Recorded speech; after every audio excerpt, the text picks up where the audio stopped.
Oke, halo semuanya, kembali lagi di Farid Hanif dan kali ini kita mau bahas Toyota Harrier generasi ketiga. Ya, kalau kemarin tuh pedagang-pedagang lagi pada ngegoreng Harrier generasi kedua, nah kita kebetulan ketitipannya generasi ketiga yang paling baru. Nah, tapi sebenarnya sekarang udah ada generasi keempat yang bentuknya sekarang kayak gini.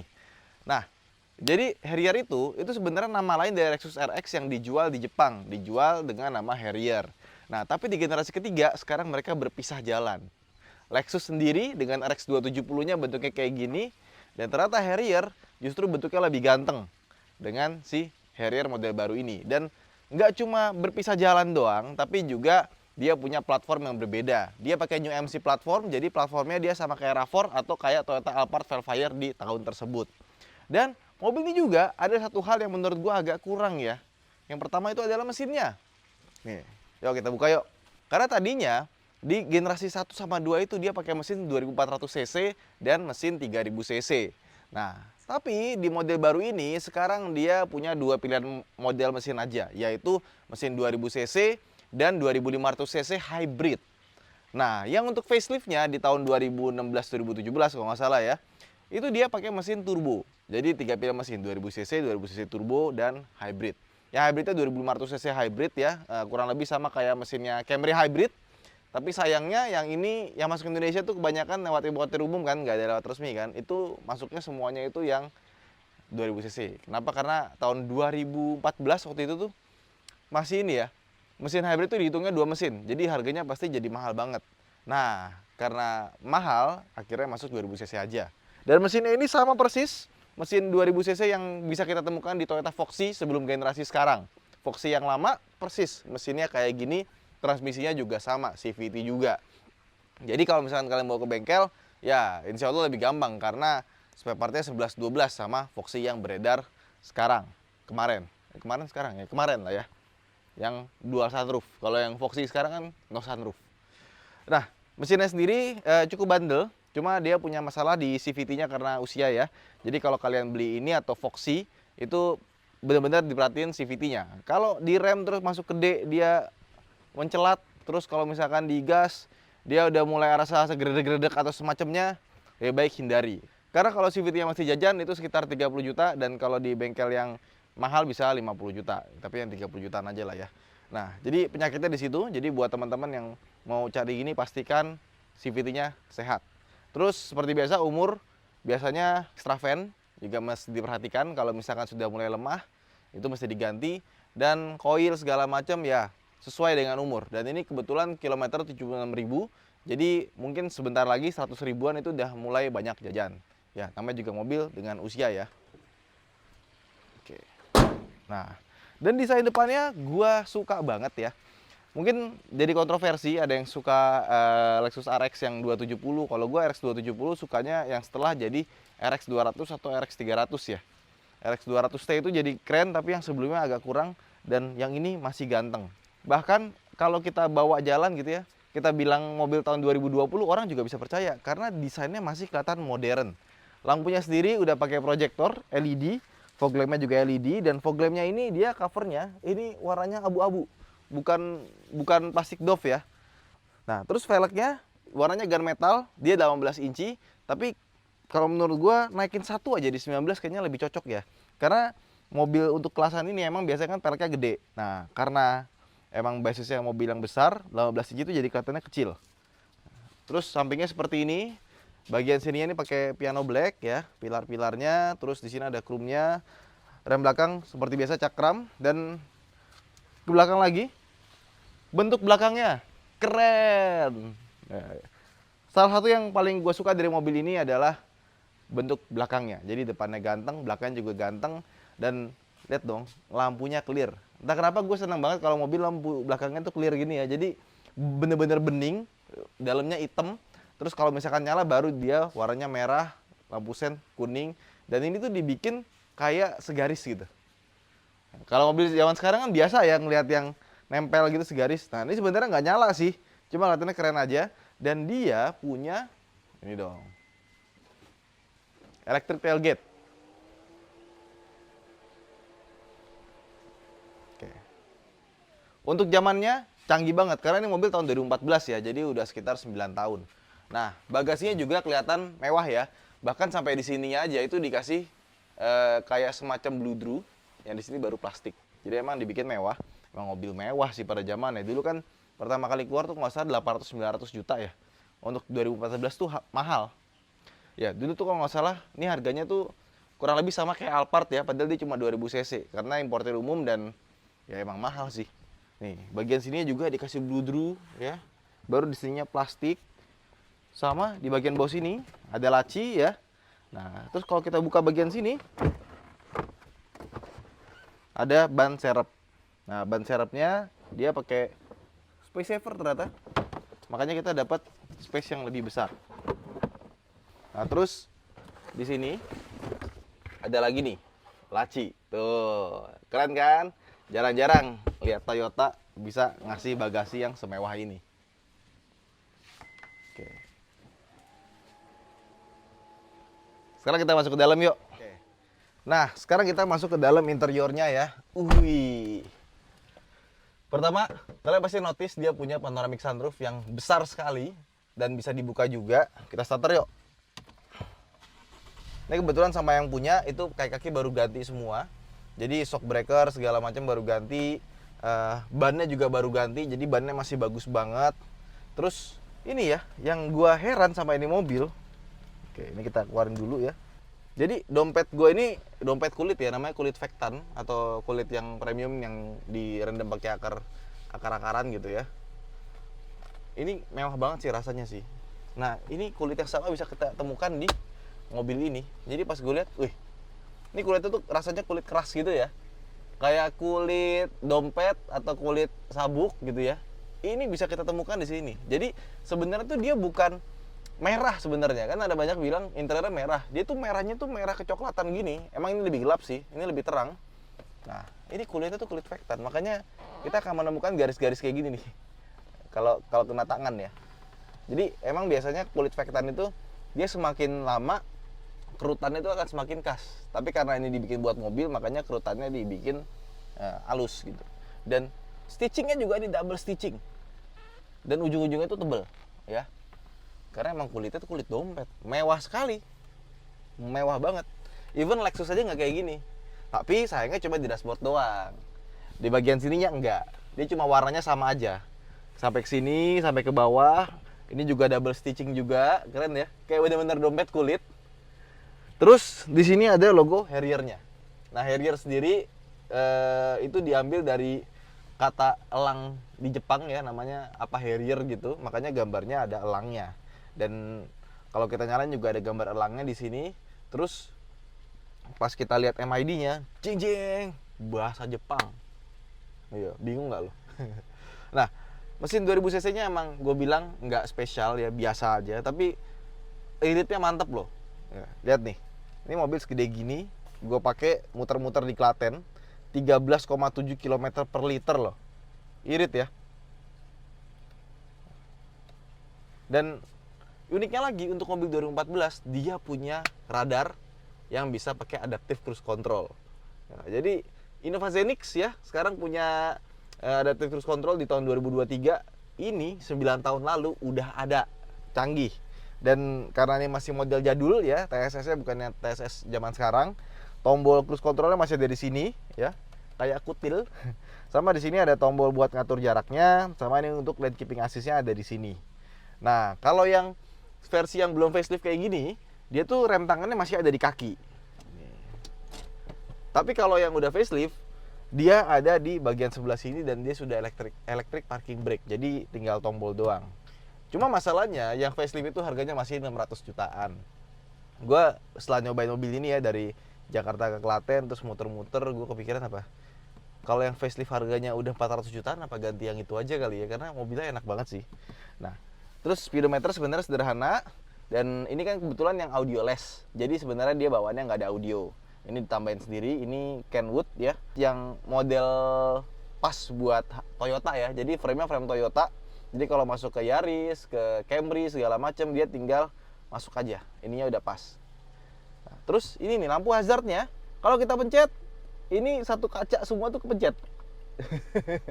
Sama bagian sininya black piano, AC-nya Banyak yang bilang AC-nya kadang-kadang suka rusak servonya. Servo tuh ini kan dia dual zone ya. Dia tuh kayak flap buat ngatur dia dingin ke panas. Jadi kalau misalkan kita atur temperatur ya, nah nanti yang gerak tuh servonya. Nah, sebenarnya bukan Harrier doang yang cepat rusak. Jadi gue tanya ke Rotary Bintaro ya, Covery itu, kok emang katanya Harrier yang ini servonya suka rusak ya? Buat apa panas dinginnya? Oh, kalau Toyota rata-rata emang begitu. Alphard ya kan. Terus sama Camry yang bisa ngatur servonya itu kadang-kadang suka rusak. Nah, cuma masalahnya kalau di sana rusak itu kan masih garansi ya. Nah, kalau ini kan importer umum, jadi mau nggak mau mesti ganti. Kalau ganti berapaan? Sejutaan. Nah, sebenarnya tuh servo itu sederhana ya, dia cuma motor listrik doang buat ngatur flap ya. Cuma emang karena barangnya susah, jadi harganya agak lumayan mahal. Terus kayunya ya, gue sebenarnya nggak begitu suka kayu-kayu yang warnanya agak kemerahan gini. Cuma karena dia bagian sininya warnanya merah tua gitu ya, kayak merah darah ya, jadinya pas sih, keren. Dan di sini juga dapat kulit, tapi kulitnya ini kulit sintetis sama kayak ini, bukan kayak di sini. Nah, di sini tuh ada laci penyimpanan ya. Ini pas banget buat naruh dompet tuh atau naruh handphone. Dan ada di sebelah kiri kanan. Dan yang gue suka karena dia ini tebel ya.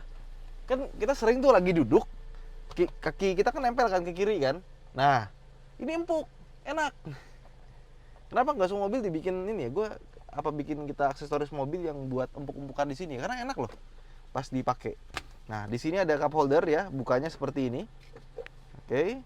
Ini bagian sini nggak boleh diisi minuman, tulisannya, sama di sini colokan 12 volt. Ya, ini agak kotor karena ya tahu sendiri kan mobil dipakai anak-anak ya. Pasti anak-anak gue makan atau apa segala macam ya, makanya berantakan. Dan kalau kita nyalain atau matiin mesin, setirnya dong. Ini yang jadi ciri khas Harrier dari zaman ke zaman. Jadi setir elektrik sama atap panoramic sunroof. Wih. Jadi kita keluar masuk gampang tuh.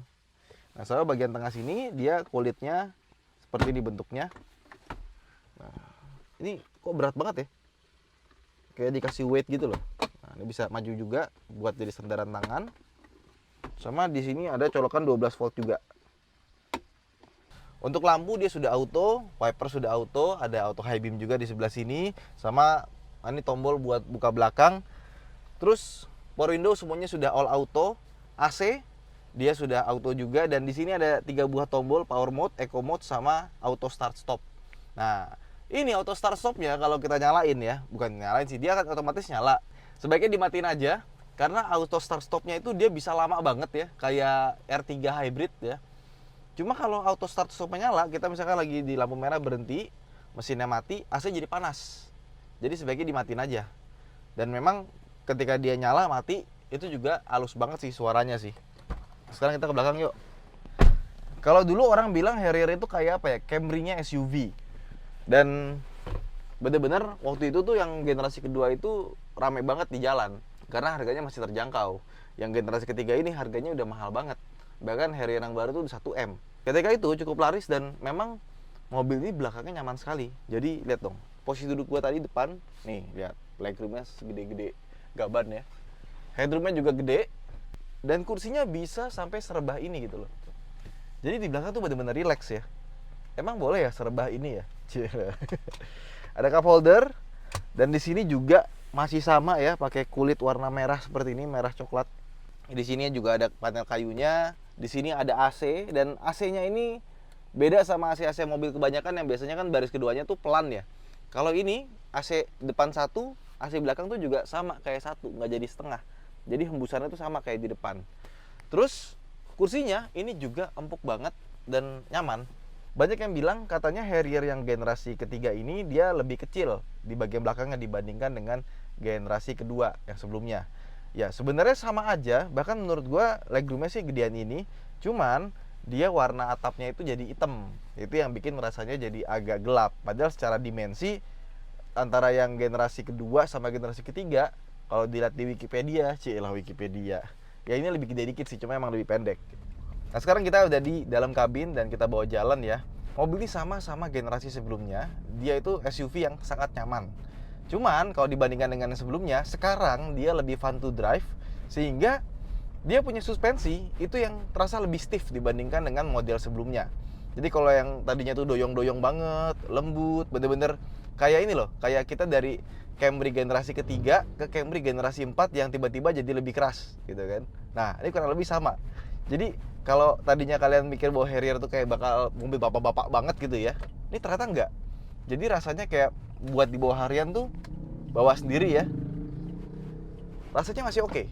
Handlingnya, terus belok juga body rollnya masih mantep gitu ya. Kita 40 belok tuh masih enak gitu, mantep lah. Cuma memang kalau misalkan kalian bandingkan dengan model yang lama, bener, yang lama itu lebih nyaman, lebih empuk. Dan peredaman kabin ini juga bagus banget sih. Kita lewat di jalan gitu ya, tuh ada suara motor apa segala macam itu nggak berasa. Dan ketika kita bawa di tol, gue kemarin dari Klaten ke Jakarta, suara wind noise itu minim banget. Jadi kalau misalkan mobil tuh biasanya kan kolongnya berisik ya gitu kan, itu bisa dikasih peredam. Tapi kalau wind noise, suara angin itu susah tuh. Terus juga suara bawahnya kolongnya juga kecil ya. Pokoknya kalau untuk peredaman kabin tuh, ini motor Bronx, knalpotnya Bronx ya, segitu doang tuh kedengerannya tuh, nggak yang berisik banget gimana gitu. Ini motor lewat tuh weng weng weng gitu doang suaranya. Jadi peredaman kabinnya sih bagus, sesuai lah sama kelasnya ya. Dan posisi duduknya sekarang itu jadi lebih berasa bawa sedan dibandingkan dengan kita bawa SUV besar. Kalau yang tadinya kan Harrier generasi kedua itu kan rasanya tinggi gitu ya, gede gitu. Rasanya kayak kita bawa ya Fortuner lebih pendek dikit kali ya. Nah sekarang enggak, dia sekarang bisa duduk serendah ini. Dan ini depannya tuh panjang sebenarnya. Tapi kalau misalkan kita duduknya sampai bawah banget, depan tuh agak susah kelihatan. Jadi kalau misalkan kita duduknya pengen kelihatan depan, harus ditinggiin seperti ini. Nah, cuma ambience dari interior tuh enak sih. Awalnya gue nggak suka sama desainnya, tapi setelah nyoba lama ini rasanya mewah banget ya. Abis dari sini gue masuk ke Yaris Cross kayak, jauh banget Pol. Kulitnya ini juga masih ori ya kan. Gue kemarin bawa X-Trail 2000cc ya kan, larinya seperti itu. Ketika ketemu Harrier 2000cc, larinya kurang lebih sama. Cuma ini lebih ngacir sedikit aja. Sedikit aja ya, bukan banyak, tapi ngacirnya sedikit aja. Karena mungkin memang lebih aerodinamis mobilnya. Tapi memang kalau kalian cari mobil sporty yang dinamis gitu ya, jelas bukan mobil ini gitu. Tapi kalau kalian mau cari yang interior mewah, belakangnya mewah sekali, suspensinya nyaman ya kan, ya ini pilihannya. Cuma memang dibandingkan generasi kedua, ya kayak different spesies sih. Ada rasa Alphard-Alphardnya dikit sebenarnya kalau kita bawa tuh. Sama di bagian belakang ya, itu ada suara kulit ketemu kulit gitu, krek kayak kulit tempel. Mungkin nanti harus kita kasih lapisin cairan lagi biar pas bagian kulit ketemu kulit itu nggak bunyi. Agak kerasa ya krek. Tapi kalau kita udah setel audio sih nggak berasa. Dan suara audionya karena dia bawanya audioless, jadi tergantung daripada si empuknya mobil itu waktu dia beli audionya dibikin seperti apa. Kalau ini suaranya B aja, jelek enggak, bagus juga enggak. Ya, cuma ketolong head unitnya Kenwood, dia bagus punya sih. Jadi kelihatannya kayak OEM bawaan si Harrier-nya gitu. Memang ini mobil untuk kalian yang mau cari nyaman sih. Tapi dibandingkan dengan generasi sebelumnya, ini lebih enak buat dibawa sendiri dibandingkan yang model sebelumnya.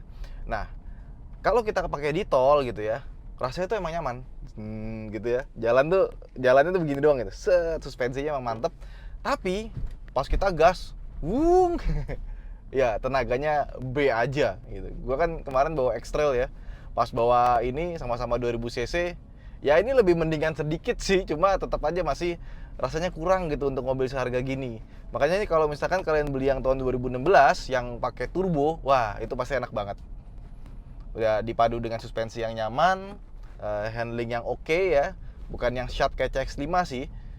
Terus mesin kenceng, itu pasti di tol tuh buat kita bolak-balik Jakarta Klaten, Jakarta Surabaya, itu mobil pasti nyaman banget. Dan kursinya pun juga ini nyaman sekali. Kursi depan, kursi belakang nyaman. Jadi kalau misalkan kita pengen bawa driver gitu ya, kita duduk di belakang, ini adalah salah satu alternatif buat tadinya naik Camry pengen mobil yang tinggi, nah ambil Harrier aja. Dan sekarang juga harganya terjangkau. Sekarang harganya 400 jutaan atau kadang-kadang ada yang di bawah 400 juta tergantung kondisi ya. Terus dia itu unitnya tuh nggak banyak. Jadi kalau kalian lihat di jalan tuh nggak sebanyak mobil-mobil umum karena emang importer umum ya. Bahkan di Klaten ini katanya nggak ada yang punya. Kalau di Salatiga masih ada yang punya. Bahkan katanya di Salatiga yang punya tuh 2 sampai 2 biji. Yang satu putih, satu hitam, satu orang. Katanya sih ya, gue nggak tahu juga. Jadi ketika dipakai di sini tuh ya, kelihatan kalau bersih nih mobil ya. Ini kan baru balik dari Klaten langsung kita bikin video nih, belum kita cuci. Wuss. Orang tuh banyak yang nanya. Kemarin gue pakai nge-gym, terus pakai ke makan gitu ya, nanya, "Wah, ini mobil apa, Mas? Ini Toyota apa, Mas?" Dari belakang kelihatan kan. Tahun berapa?